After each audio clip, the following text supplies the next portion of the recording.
Oke, Assalamualaikum warahmatullahi wabarakatuh.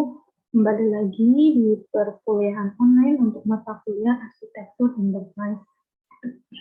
Hari ini kita masuk ke pertemuan ke-6, di mana hari ini kita akan membahas tentang framework TOGAF. Untuk topik bahasan pada hari ini, yaitu pertama nanti ada pengantar TOGAF, lalu poin penting dalam TOGAF, dan nanti saya ada contoh studi kasus dari TOGAF itu sendiri. Kita masuk ke dalam pembahasan pengantar TOGAF. Nah, TOGAF sendiri itu merupakan singkatan dari The Open Book Architecture Framework, di mana TOGAF ini merupakan referensi utama dalam bidang arsitektur enterprise. TOGAF termasuk dibilang sukses karena memenuhi kebutuhan nyata, di mana framework-nya itu dapat memenuhi kebutuhan arsitektur di suatu enterprise atau perusahaan. TOGAF sendiri memiliki metode generik yang mengelompokkan bersama sekelompok teknik yang berfokus pada transformasi arsitektur enterprise. Oke, TOGAF pertama kali muncul itu di tahun 1995, yaitu versi 1, sampai dengan sekarang itu sudah versi ke-9. Di mana TOGAF sendiri terdiri dari metode dan komponen untuk menilai, membuat, menggunakan, dan memelihara dari sebuah arsitektur perusahaan. TOGAF dipilih untuk pengembangan perancangan strategis sistem informasi dikarenakan ruang lingkupnya yang luas, lengkap, mudah dimengerti, dan memanfaatkan konsep terminologi ISO atau IEC 42010 itu di tahun 2007. TOGAF sendiri itu dikembangkan oleh The Open Group. Huruf A pada TOGAF itu merupakan perwujudan dari sebuah enterprise yang disebut dengan arsitektur. Dalam semua bentuknya, tidak hanya terbatas pada sistem informasi. Tujuannya adalah untuk implementasi sistem software yang dicapai melalui view lebih luas meliputi aspek strategis, bisnis, dan organisasi, di mana penyelarasan bisnis dan teknologi berfokus utama pada Chief Information Officer atau CIO yang menginginkan sistem informasi yang responsif. Arsitektur mencakup kebutuhan dan strategi serta usaha untuk mengoptimalkan proses bisnis, aplikasi teknis, dan infrastruktur. Huruf F dari TOGAF itu merupakan sebuah framework yang mengelompokkan makna dan prosedur yang digunakan untuk aktivitas di bidang tertentu. Framework tersebut disajikan secara lengkap dan konsisten dan digunakan sebagai referensi dan tool. TOGAF sendiri itu menyediakan bahasa, pendekatan, dan kumpulan rekomendasi yang mencakup seluruh aspek arsitektur enterprise atau organisasi dan strategi, bisnis dan teknologi, manajemen perencanaan, dan juga perubahan. Nah, ada beberapa struktur di dalam dokumen TOGAF itu sendiri. Di sini ada 7 struktur. Pertama adalah struktur pendahuluan. Lalu ada ADM atau Architecture Development Method, panduan ADM, konten arsitektur, enterprise continuum dan tools, model referensi, dan arsitektur capability.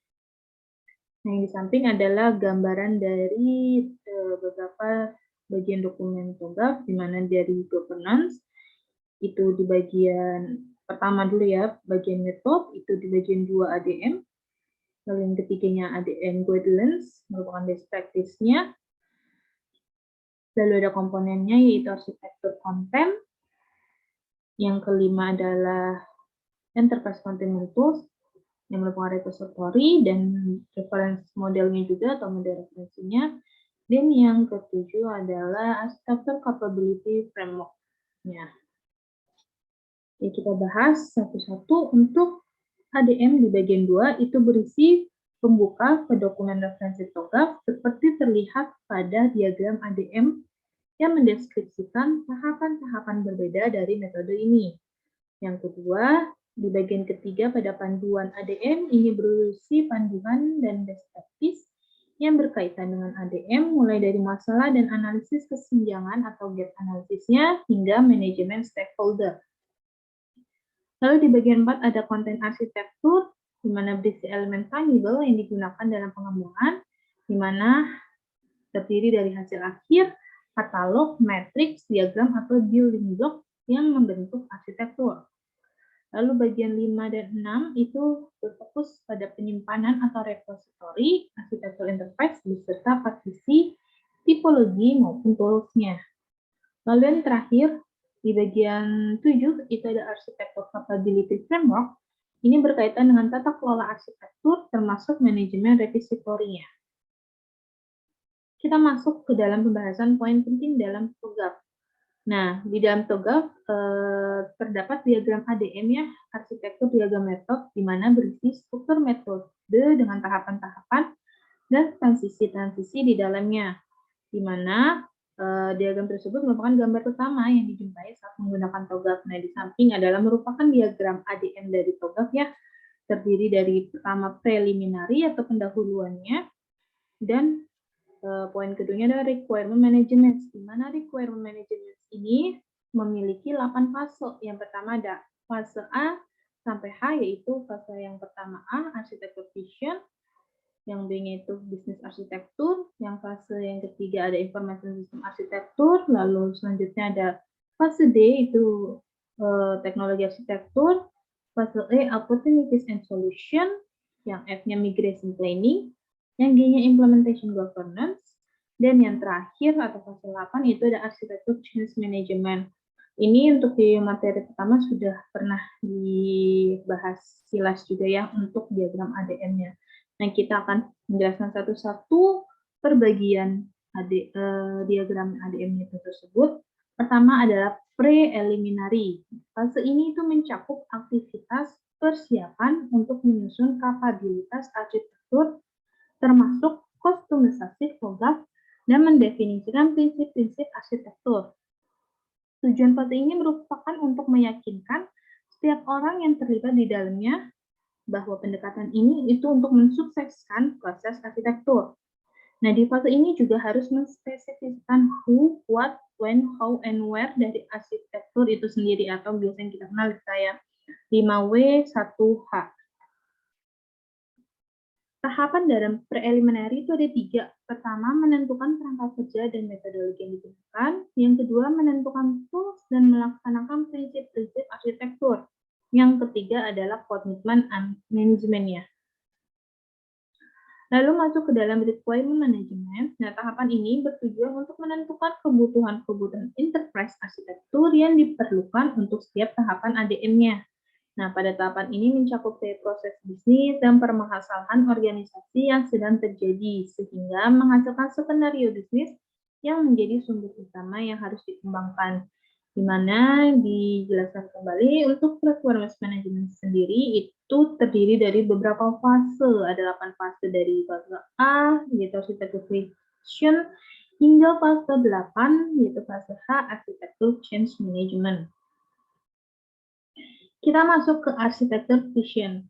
Fase ini berguna untuk mendefinisikan ruang lingkup, mengidentifikasi aktivitas-aktivitas pada organisasi yang mana disusun menggunakan value chain diagram yang sebelumnya pertemuan 4 sudah dijelaskan juga ya, pembuatan value chain diagram, lalu mengidentifikasi stakeholder, mengidentifikasi permasalahan pada setiap aktivitas, serta membuat solusi dari permasalahan tersebut.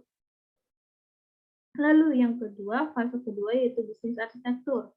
Ini mencakup pengembangan arsitektur bisnis untuk mendukung visi arsitektur yang telah disepakati. Lanjut, untuk fase C itu ada information system arsitektur, di mana aktivitas bagaimana arsitektur sistem informasi itu dikembangkan, mencakup data dan aplikasi yang dibutuhkan. Lalu, ada teknologi arsitektur, penentuan jenis kandidat teknologi yang diperlukan dengan menggunakan teknologi portofolio katalog yang meliputi perangkat lunak dan perangkat keras. Jadi, untuk teknologi arsitektur adalah penggambaran ya perangkat keras atau lunak atau software hardware yang digunakan di perusahaan itu seperti apa.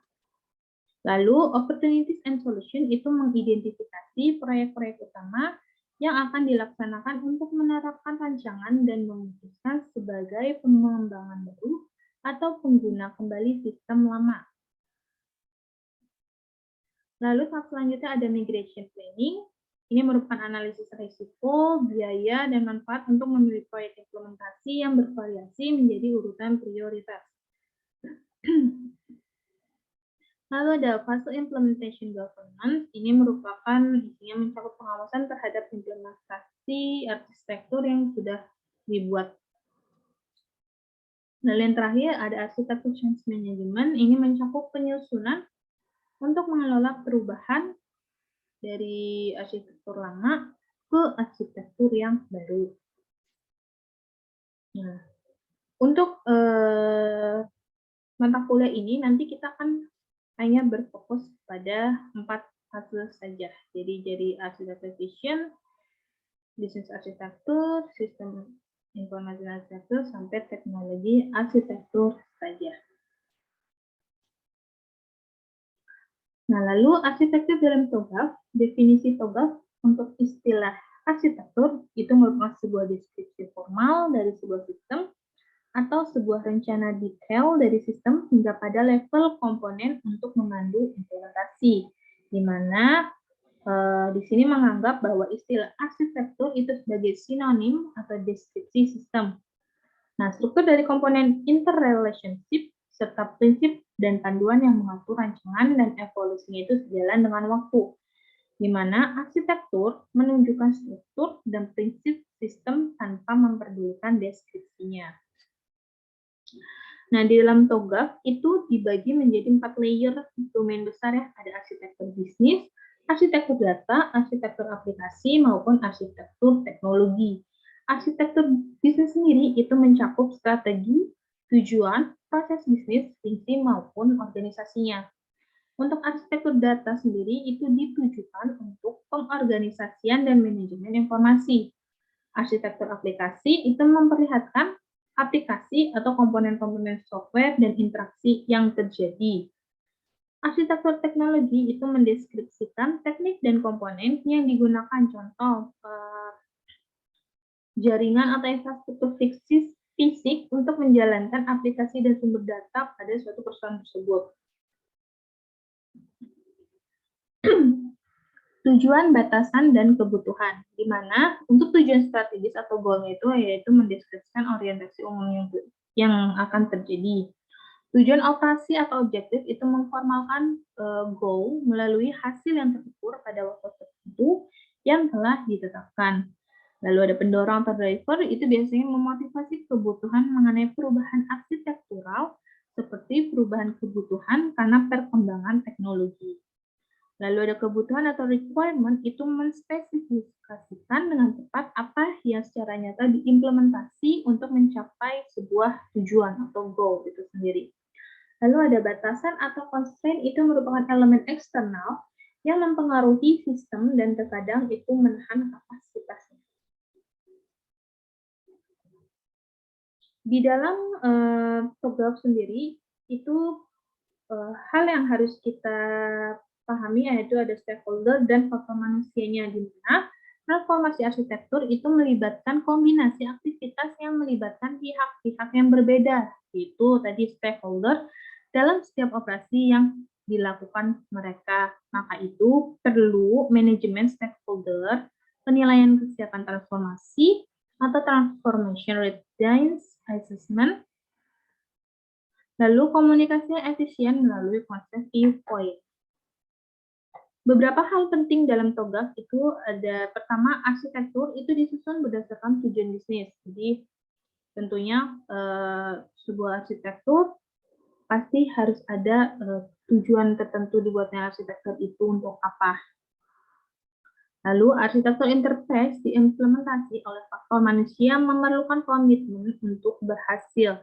Jadi tanpa komitmen yang baik tidak akan mungkin terjadi sebuah arsitektur yang baik. Maka dari itu, perlunya komitmen antar faktor manusia di dalam pembuatan arsitektur di sebuah perusahaan. Arsitektur enterprise memfasilitasi komunikasi antar partisipan yang terlibat. Lalu kapitalisasi dalam penggunaan ulang atau reuse aset yang ada. Lalu penggunaan standar yaitu tadi menggunakan framework TOGAF dan yang terakhir tata kelola yang solid dan efisien untuk mendorong transformasi. Oke, kita langsung masuk ya untuk ke dalam contoh pembahasan studi kasus TOGAF itu sendiri. Ini saya membuat sebuah studi kasus di mana menerapkan sebuah TOGAF di contohnya ini kita namakan saja CV-nya ABC. Di sini kita pertama latar belakang. CV ABC merupakan perusahaan yang bergerak dalam bidang produksi plastik khususnya terpal, di mana dalam CV ABC sebuah sistem informasi seharusnya merupakan hal yang penting, di mana mengingat perusahaan ini melakukan ekspansi pasar yang luas dan telah banyak digunakan oleh masyarakat. Di samping itu, banyak perusahaan yang bergerak pada bidang yang sama itu telah menggunakan sistem informasi atau teknologi informasi dalam produksi dan sistem kepegawaian mereka. CV ABC mempunyai beberapa proses bisnis yang saling terintegrasi satu sama lainnya. Tapi untuk proses bisnis yang terintegrasi saat ini itu masih menggunakan proses manual. Jadi proses kinerjanya itu jadi kurang maksimal atau kurang efektif. Maka dari hasil observasi dan wawancara kepada pihak CV ABC, dalam hal ini diwakili oleh staf IT, adapun permasalahan yang ditemukan adalah pertama, proses bisnis yang ada di dalam CV ABC itu masih terintegrasi secara manual. Lalu yang kedua, di dalam CV ABC tidak adanya sistem informasi berupa aplikasi yang dapat mengelola manajemen data perusahaan. Yang ketiga, tidak adanya fasilitas teknologi informasi yang berupa data server pada perusahaan yang dapat digunakan untuk menyimpan berbagai data perusahaan. Nah, dari permasalahan tersebut dapat diusulkan sebuah perencanaan arsitektur berupa aplikasi yang dapat menghubungkan data order dan data penjualan pada perusahaan. Aplikasi ini akan terhubung oleh server dan dapat diakses dan diolah oleh divisi terkait. Dari perencanaan tersebut, penelitian ini menggunakan 4 fase dari 8 fase yang ada pada TOGAF ADM. 4 fase tersebut akan berkaitan dengan permasalahan yang ada pada perusahaan, di mana pada preliminary fase akan menentukan ruang lingkup pada perusahaan dan mendefinisikan prinsip perencanaan arsitektur. Lalu pada requirement management akan menganalisis permasalahan aktivitas dan sistem yang ada serta memberikan solusi dari setiap permasalahan. Kemudian pada fase arsitektur vision akan diuraikan apa saja tujuan penggerak dan kendala dari aktivitas untuk dikembangkan menjadi visi dari arsitektur. Pada fase arsitektur bisnis, arsitektur sistem informasi dan arsitektur teknologi akan diusulkan elemen dari TOGAF yaitu arsitektur bisnis, arsitektur data, arsitektur aplikasi, dan arsitektur teknologi. Dari 4 elemen akan saling berhubungan dan akan didapatkan gambaran perencanaan arsitektur SI maupun TI-nya. Lalu kita masuk ke dalam hasil dan pembahasannya. Pertama kita masuk ke dalam fase preliminary. Pada fase ini itu menjelaskan beberapa tahapan, yaitu prinsip-prinsip perencanaan arsitektur dan identifikasi 5W dan 1H-nya. Nah, contoh di bawah merupakan tabel ya prinsip-prinsip perencanaan arsitekturnya. Pertama, prinsip bisnisnya, di mana arsitektur yang dibuat itu harus sesuai dengan tujuan aktivitas dari CV ABC. Prinsip aplikasinya itu harus user-friendly, sehingga user dapat menggunakannya dengan mudah. Lalu, untuk prinsip datanya, yang pastinya data harus dikelola dengan baik, untuk memastikan tempat penyimpanan, akurasi, dan data dapat diakses dimanapun dan kapanpun. Lalu untuk prinsip teknologi itu menggunakan software, hardware, dan platform yang terbaru untuk mencegah data yang tidak kompatibel dengan teknologi yang digunakan. Lalu kita buat untuk tabel 5W1H-nya, pertama apa aja sih data yang dibutuhkan untuk membuat arsitektur. Pertama ada data pegawai, Mungkin ada data keuangan, data administrasi, data penjualan, data produksi, di sini ada data transaksi maupun data customer. Lalu who itu siapa yang akan menjalankan atau memegang perusahaan tersebut. Di sini ada stakeholder dan perusahaan tersebut. Where itu lokasi di mana perusahaan tersebut atau arsitektur itu dibuat, yaitu di misalnya lokasi CV ABC, Jalan ABC.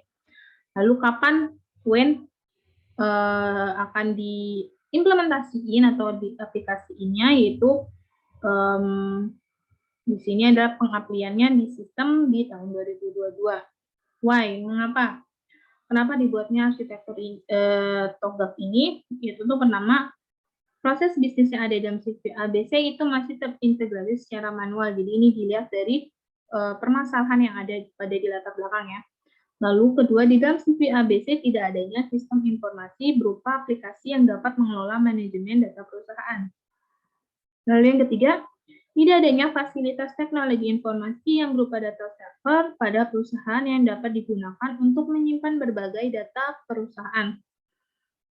Yang terakhir ada how, bagaimana cara mengatasinya, yaitu dengan membuat perencanaan arsitektur enterprise yang dibuat menggunakan TOGAF ADM. Lanjut kita ke fase requirement management. Nah, pada fase ini antara kebutuhan organisasi dengan perencanaan arsitektur enterprise diselaraskan dan akan dikembangkan. Kemudian, kebutuhan tersebut nanti disimpan dan dimasukkan sesuai TOGAF yang digunakan.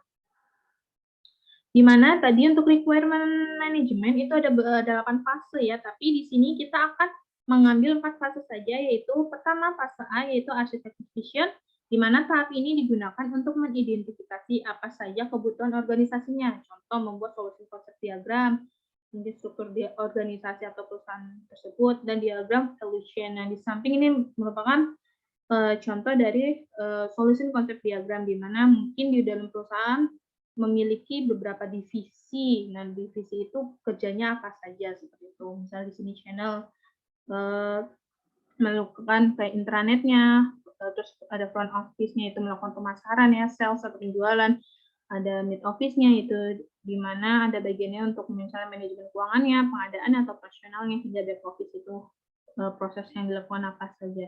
Misalnya central database, reporting, security, seperti itu.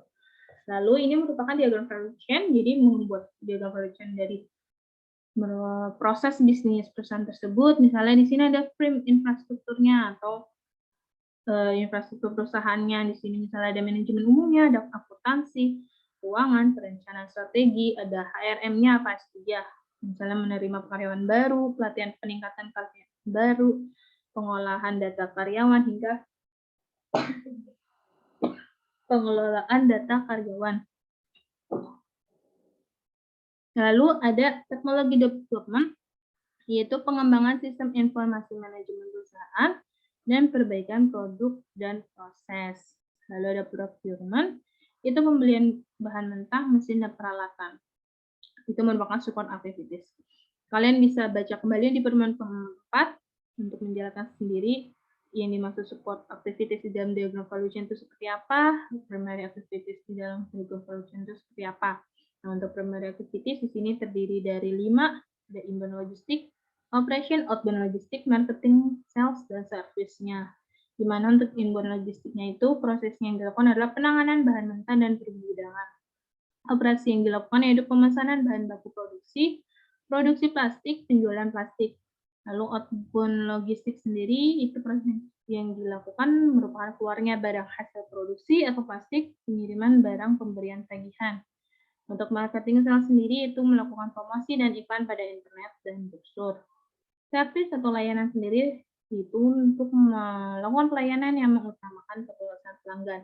Nah, jadi untuk diagram value chain ini adalah menggambarkan proses bisnis suatu perusahaan saat ini. Contoh seperti itu.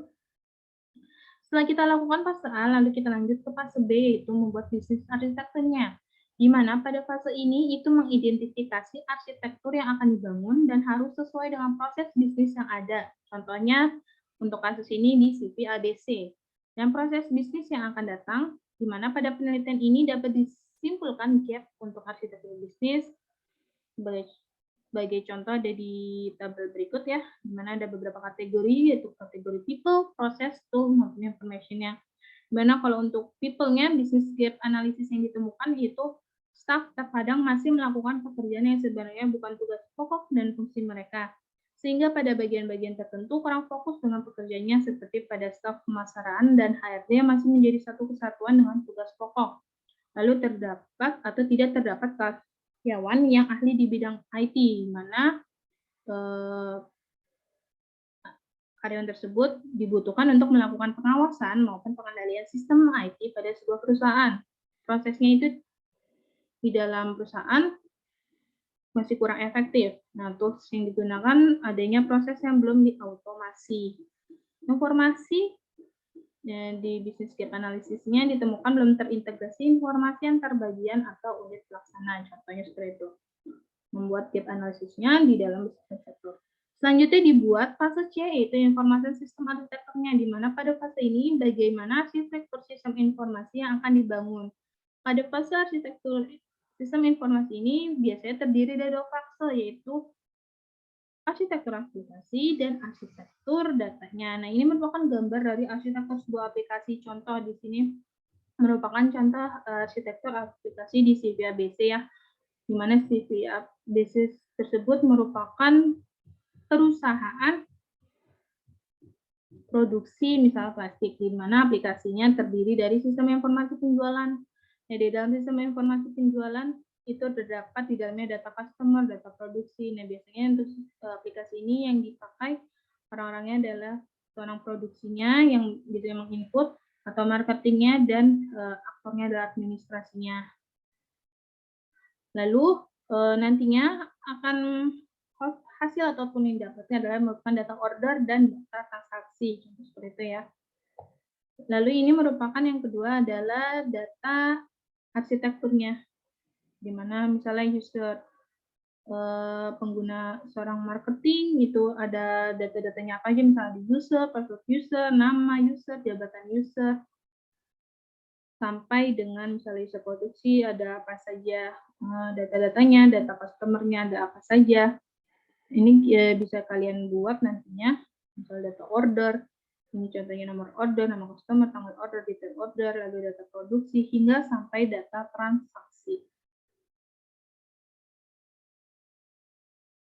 Lalu fase D atau fase keempat itu adalah teknologi arsitekturnya, di mana digunakan untuk mengidentifikasi teknologi dan menunjang aplikasi yang telah diidentifikasi dalam arsitektur aplikasi, di mana juga menghasilkan usulan topologi jaringan dan serta sistem keamanan yang digunakan. Jadi di fase ini digambarkan untuk teknologi jaringannya seperti apa di usulan tersebut. Misal di sini ada kategori untuk ada perbaikan teknologi sama pembuatan teknologi. Penemuannya misalnya kalau perbaikan teknologi, perlu meningkatkan kapasitas bandwidth untuk meningkatkan kecepatan dalam pemrosesan data dan transaksi, contohnya seperti itu. Atau mungkin pembuatan teknologi belum tersedia perangkat keras dan perangkat lunak pada masing-masing bagian perusahaan, contoh seperti itu ya. Lalu kalau digambarkanlah, kalian contoh misalnya gambarkan misalnya di ruang administrasinya, ada di ruang marketingnya, topologi seperti ini, ruang produksinya gambarannya seperti ini, dan menyapu seperti ini. Ini agak kurang jelas ya, ada firewall-nya, router-routernya, disatukan dengan router mungkin terus disimpan di dalam database apa atau server mana, seperti itu. Penggambaran arsitekturnya. Nah, ini merupakan, lalu yang terakhir adalah kesimpulannya.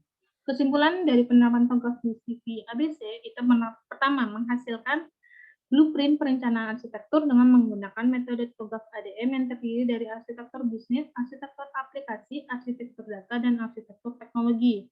Lalu dihasilkan rancangan sebuah usulan yang meliputi sebagai berikut. Ada 2 poin, yaitu usulan perencanaan arsitektur aplikasi. Pada penelitian ini melakukan perancangan arsitektur dengan memaksimalkan penggunaan XT atau TI untuk mengotomatisasi sistem di sana menggunakan aplikasi data penjualan yang saling terintegrasi pada setiap bagian sehingga diharapkan pelayanan sistem prosesnya itu berjalan semakin baik. Lalu usulan kedua, yaitu usulan perencanaan arsitektur teknologi. Penggunaan usulan arsitektur teknologi dibuat untuk mendukung jalannya aplikasi usulan agar setiap bagian terintegrasi dengan sebuah usulan topologi beserta perangkat yang akan mendukung aplikasi sehingga jalannya aplikasi dapat semakin baik. Nah, itu merupakan cara misalnya contoh studi kasus di dalam TOGAF. Sebenarnya ini merupakan singkatan dari rangkuman dari TOGAF itu sendiri, tapi untuk dokumen TOGAF-nya sendiri itu lengkapnya itu sampai nanti fase ke-8. Tapi untuk mata kuliah khusus untuk nanti di pas UTS, kita hanya akan membahas sampai satu pembuatannya sampai fase yang keempat tadi saja untuk penggambarannya seperti misalnya ada contoh nanti ini penggambaran di UTS nanti aja ya, misalnya nanti ada sebuah studi kasus atau nanti studi kasusnya bisa saja nanti saya meminta kalian mengambil sebuah studi kasus di mungkin perusahaan kalian masing-masing atau nanti mungkin saya akan membuatkan sendiri, nanti kalian akan analisis, kalian bikin sebuah kerangka seperti yang tadi dijelaskan ya, beberapa fase dari preliminary sampai dengan fase keempat saja terlebih dahulu untuk di pertemuan ini atau nanti UTS nanti. Nanti selanjutnya, nanti setelah UAS, baru kita akan menjelaskan secara detail dari fase pertama sampai nanti yang terakhir sehingga membentuk sebuah dokumen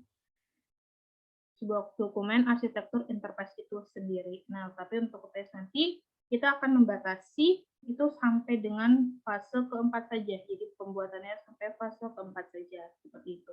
Ini merupakan gambaran dari UTS kalian. Nanti untuk minggu depannya, karena minggu depan sudah libur ya, kita ketemu lagi nanti setelah Lebaran. Pas setelah Lebaran itu pertemuannya berarti sudah memasuki pertemuan ke-7 atau pertemuan terakhir sebelum UTS. Nah, nanti saya akan berikan untuk kisi-kisi UTS-nya yang jelasnya seperti apa. Tapi untuk gambarannya ya seperti ini. Nanti mungkin ada studi kasus, entah itu studi kasusnya saya meminta kalian mengambil dari perusahaan yang kalian geluti sekarang, atau mungkin nanti saya membuat sebuah latar belakang tersendiri atau studi kasus sendiri yang nantinya kalian akan analisis, kalian bikin preliminarinya dari fase-fasenya sampai nanti fase yang terakhir itu fase arsitektur teknologinya seperti apa nanti hingga menghasilkan sebuah kesimpulan. Kurang lebih penggambarannya seperti itu. Tapi untuk jelasnya nanti saya akan beritahu di pertemuan ke-7 untuk kisi-kisi arsitektur, untuk kisi-kisi UTS arsitektur enterprise-nya itu seperti apa. Oke, mungkin pertemuan hari ini cukup sampai sini saja. Kalau mau ada yang ditanyakan, bisa ditanyakan melalui nanti WA grup atau WA pribadi juga boleh. Kalau masih ada yang kurang paham atau masih bingung, karena minggu depan sudah libur, kita ketemu lagi berarti setelah Lebaran ya. Karena sudah mau Lebaran, saya juga mau mengucapkan mohon maaf, minal aidin wal faizin, mohon maaf ya kalau ada salah-salah. Dan semoga pahala kita di bulan puasa ini diterima oleh Allah Subhanahu wa taala ya, dan selamat Lebaran bagi yang merayakannya. Oke, mungkin cukup sekian untuk materi hari ini. Jangan lupa untuk diisi link atensi yang sudah diberikan di dalam bersamaan dengan video pembelajaran yang sudah diupload di grup Adlink. Oke, kita akhiri saja. Terima kasih yang sudah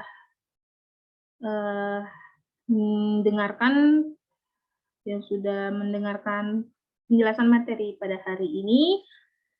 Kita cukupkan sampai sini. Wabillahi taufiq wal hidayah. Wassalamualaikum warahmatullahi wabarakatuh.